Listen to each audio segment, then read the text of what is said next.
out. I hope everyone's having fun at this conference today. I'm going to go ahead and just get started with a quick story. About when I was 17 years old, I was working for a company out here in the Bay Area, and we built the servers and installed the routers and built the networks for school districts all over the Bay Area and outside of the Bay Area. One of these school districts was in Modesto, and if you're not familiar with the Bay Area, Modesto is incredibly hot compared to this area here. And I was driving this Toyota pickup truck, and it had no air conditioner. It was hot. And by the time I get out to the school every single day, I was dripping wet, miserable, sweaty, and I just couldn't cool off. So Monday, this wonderful week, they sent me out to Modesto. On Tuesday, they sent me to Modesto. Wednesday to Modesto. Thursday, they sent me to Modesto, and I said, I'm not going back to Modesto. And so I figured out a solution, and it turned out that I probably broke the law, but what I did is I logged into a network of a school nearby in a cooler climate, and I disabled a couple printers in the administration office because I knew that the next day I would get sent out to fix those printers.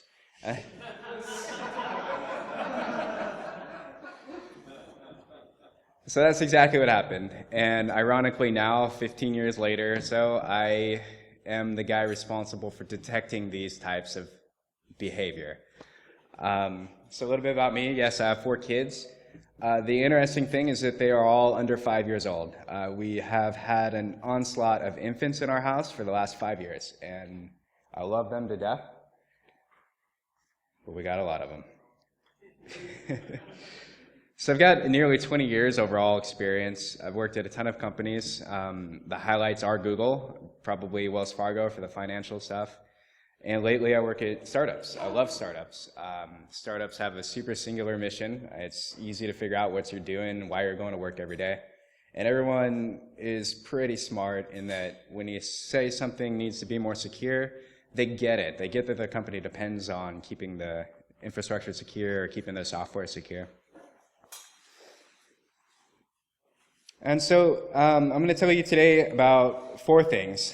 I'm going to talk to you about this idea of reflective control. I'm going to tell you how GitHub's broken and how we started fixing it with GitReview and how we think we fix it with this reflective control method. And the 4th thing is other ways that this reflective control idea can be applied to keeping your information security secure, or your infrastructure, your code, your development, all the above. So starting with the reflective control. A reflective control is both a preventative control, it's a detective control, and it's administrative control. So we're going to do a quick review over controls in case anybody here has forgotten. A preventive control is kind of like a lock on a door. It keeps you in, keeps something from going in, but you can't really get around it easily. Detective control is more like the camera against the door, where you can go and look at the feed of information after the fact and find out what happened. And an administrative would be, I'm going to assign somebody to watch the camera feed all day long. And these are different kinds of controls. A reflective control is a composite of all of these. So quick story. The other day, I was using my credit card. I bought something on the internet.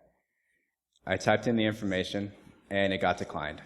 And I thought that was weird. I must have had a typo. I did it again. I did it a 3rd time because I make mistakes. So then I checked my email, because that's what you do when the internet's not working for you. And I saw an email from my credit card company asking me to approve this transaction. So I went through, I approved the transaction, it worked. That's a preventative control. It prevented me from spending money. But where it got super annoying is that all day long, every time I used that credit card, when I went to Starbucks, when I went to the gas station, I'd have to go to my email, click approve, and that would allow me to slide my card the 2nd time and complete my transaction.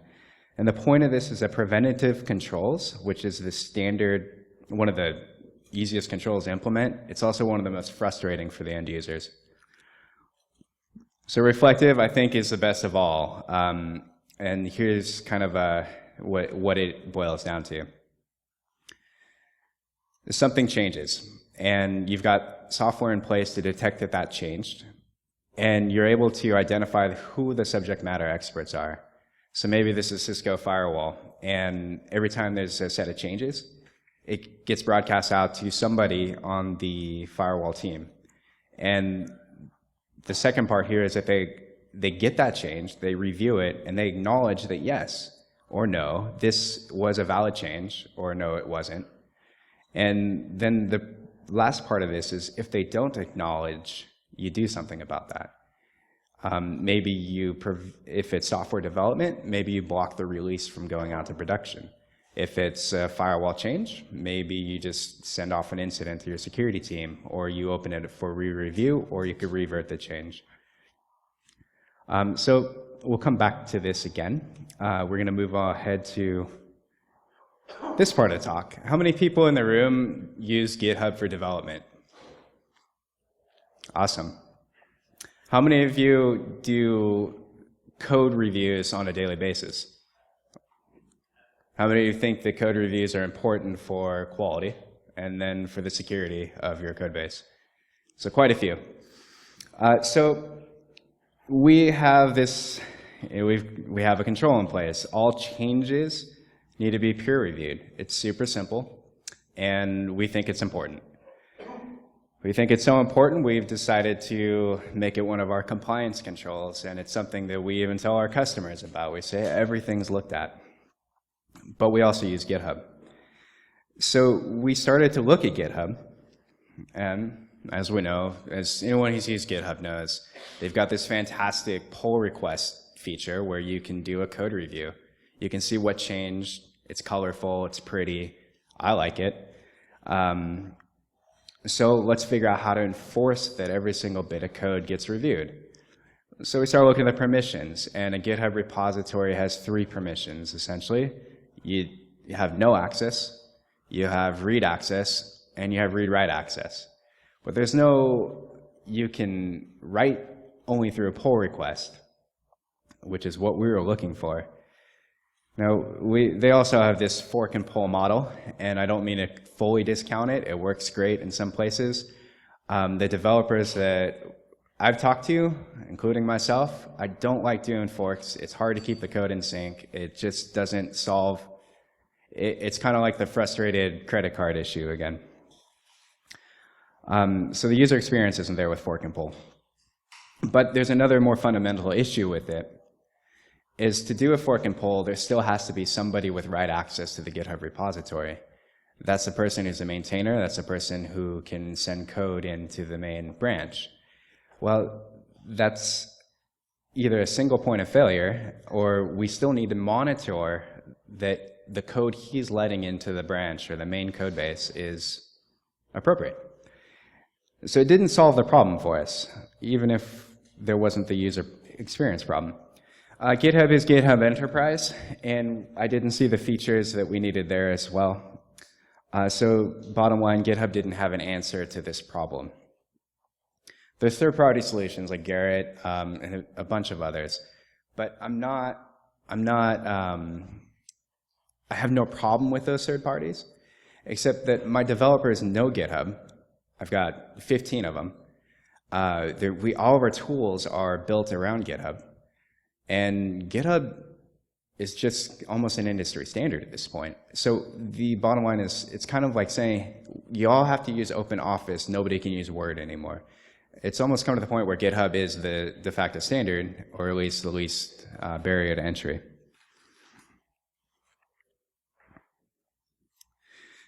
So what are we going to do? So we look at GitHub, and we look at Git in general, and we see that this is based on a commit. Every time something's changed, a new commit is created. And there can be a lot of commits. This repository has got 28,000 commits. I don't know about you guys, but as a security guy, I'm not going to review every single one of those. I'm not going to go and track that back to find the pull request.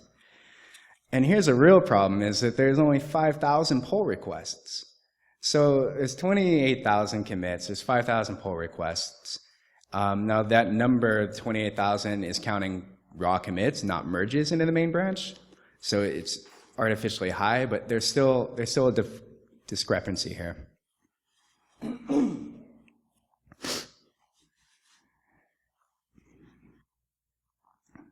And so the question is, how are we going to find the commits that didn't go through the proper code review process? Because this is frustrating, right? So we wrote some software. We wrote some software called GitReview. And GitReview, excuse me. So GitReview analyzes the Git repository. It also goes out to GitHub and it pulls down all the pull requests. And it pulls out all the comments to those pull requests. And inside of those comments, there's something pretty familiar to software development. It's an LGTM, or it looks good to me. It means that somebody else took a look at that code and decided, yeah, it looks okay. Usually there's like even an LGTM, but do this and do that. But the bottom line is that somebody looked at it, said it was good. And I call that peer-reviewed at this point.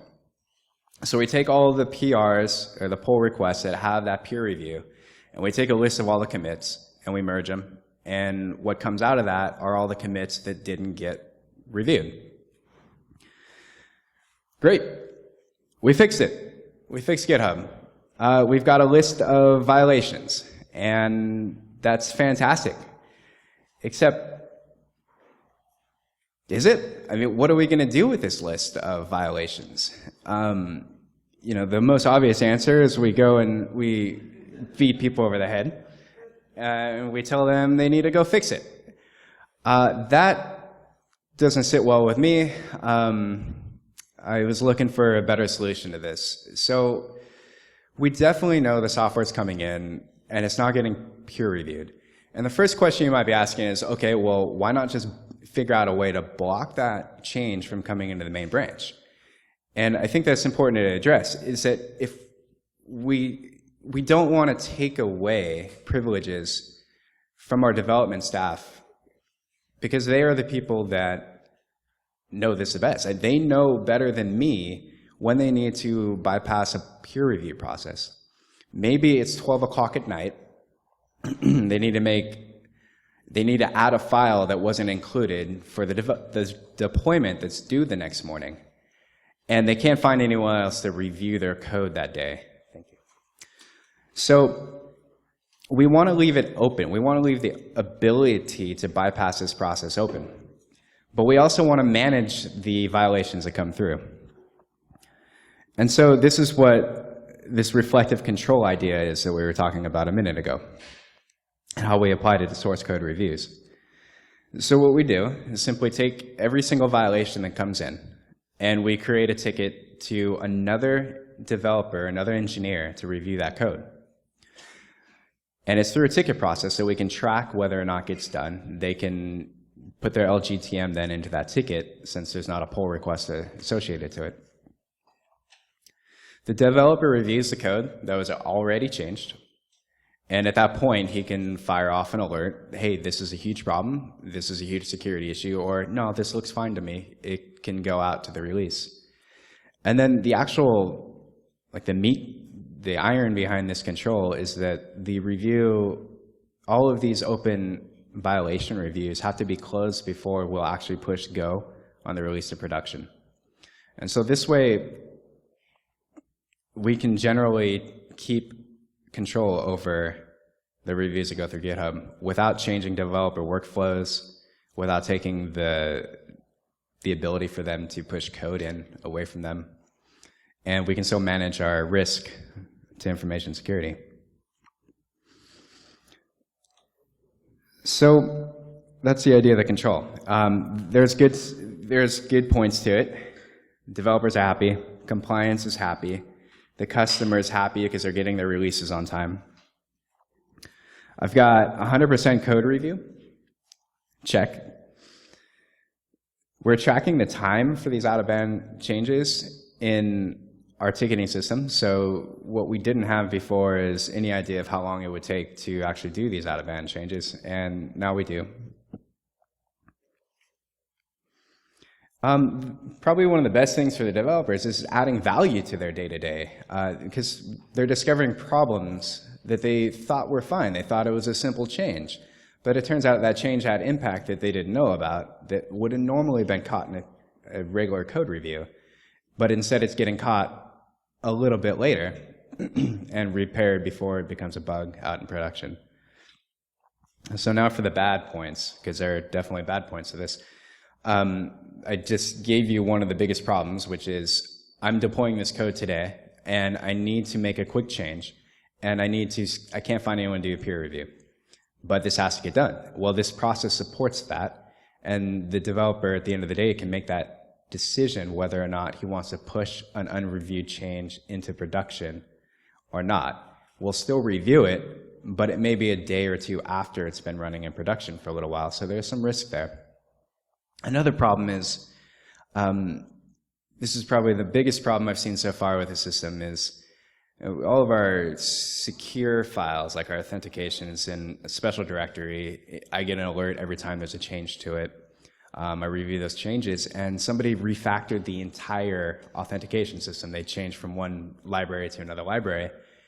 And number one, I didn't know about it beforehand. Number two, it didn't go through the PR process. It went through this process. So that is a bad thing, because that is definitely something I would have liked to see PR before it got into the main code line. But at the same time, we caught it. We not only caught that we had to change the security software, but we were able to have a process in place to review that everybody knew about.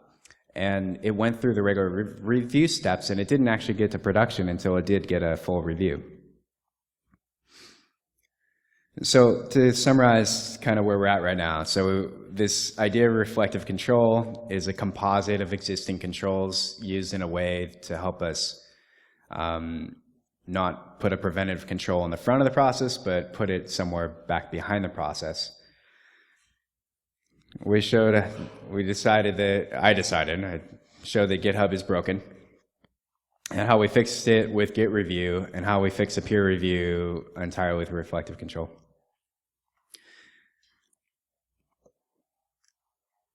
Woohoo! So that's great for code review, but I think that this reflective control idea applies more broadly to other areas of our infrastructure. And specifically, I'm thinking about this concept that infrastructure is code. We're pretty familiar now with Amazon Web Services, that we can write a script that builds us servers, builds us networks, builds us firewalls and routers. And we can check that script in a source code repository. And we can also audit what's actually built against a similar script, and we can detect changes. So I'm using the same process here to keep tabs of our security groups in Amazon Web Services. Namely that every time a change comes through to those, we are getting alerted, and we're verifying that change actually makes sense. Another area, of course, is as we move toward more automation through Ansible, through Chef and Puppet, this just grows to, I think, a better way of auditing everything that changes on our systems.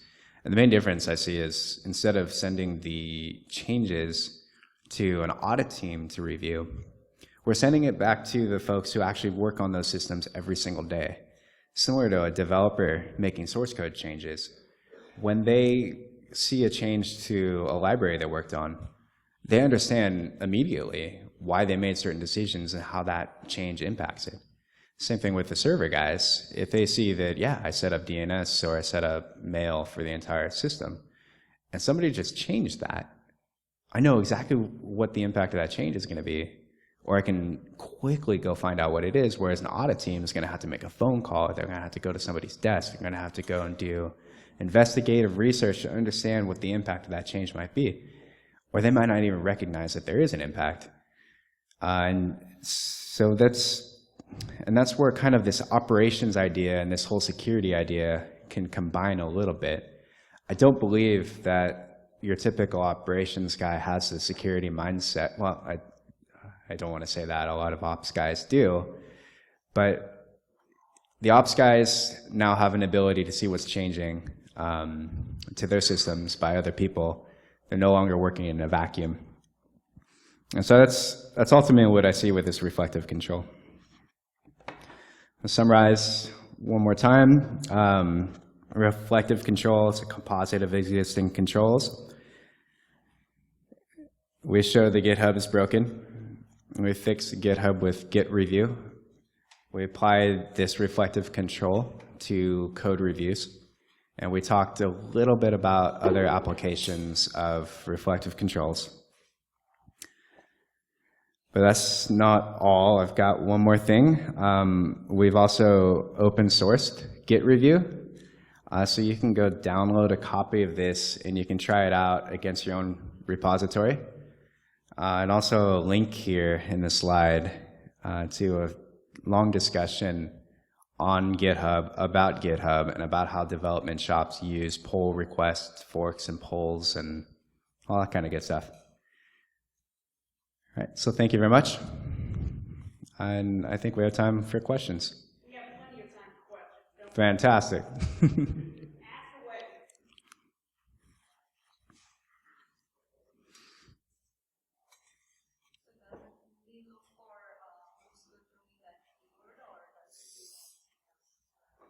Yeah, so right now it is pulling out two things, or three things. It's pulling three things into a database. It's grabbing the LGTM, and it's looking for a couple other strings, like spelling out looks good to me, sounds good to me, a couple of those other common ones that we use. It's also pulling out the files per change, so what files were actually changed. And the point of that is that for us, we're managing, we know which files have a security impact, and that way we can send off an additional alert on security changes or changes to security files. Which ticketing systems have you integrated with? Jira. So he asked which ticketing systems have we integrated with, and right now it's Jira. Do you have any updates on the code blocks that's been changed? Or is it like just do general review, like whatever is changed, you go through a certain process? Can you repeat that? Let me be more specific. So, what if the organization does, different developers try to do functionalities, right? What if something is related to authentication and the other thing is related to the front end? Okay, those things have to be weighted, right? Yeah, absolutely. So the question is, do you differentiate between changes and departments, I think? So like, let's say you've got one group of people that do front-end development, another group of people that do back-end development, another group that do the authentication system development. Or is this tool able to differentiate between those different groups and then send that ticket to the correct, to that correct group or that correct list of people? It's a great question. The answer is no. It's on the to-do and the README file, but being able to pull out like an owner's file for a directory was the initial idea of how to implement that.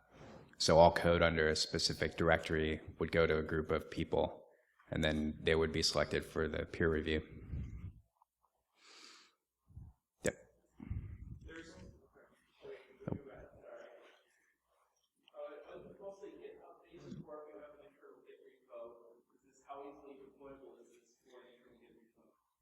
Yeah, so the question was, how easy is this to deploy to an internal Git repo? And I think the answer is,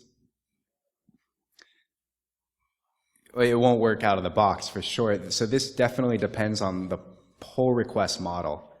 So the ticketing, so you asked which ticketing systems do they integrate with? Well, there's two pieces, right? So there's a ticketing system that actually you assign a post review to, or an out-of-band review. And then there's the pull request, which is a change review process. So that's a diff, the online diff tool, I guess.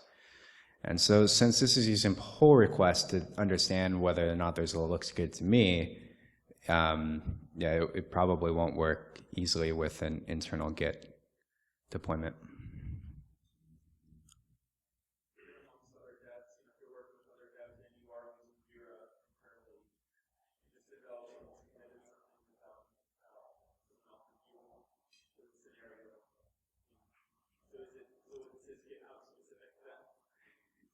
Well, yes and no. So if you have a tool for peer review, then you can integrate with that instead. So this tool that I've open sourced is absolutely GitHub specific, but it is modularized so that you can replace the pull request portion of it with whatever internal tool you're using and then make the same comparison across the two. Does you have a question? I had actually seen one. Oh, great. I'm curious, actually, what other tools for internal peer reviews are you guys looking at?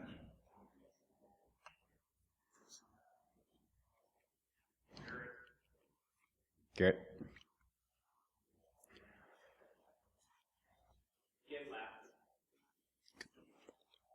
It's GitLab.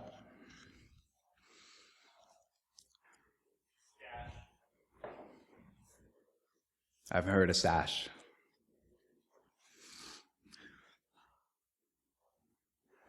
Any more questions? All right, guys, go get the software. Let me know what you think, and thanks for coming out.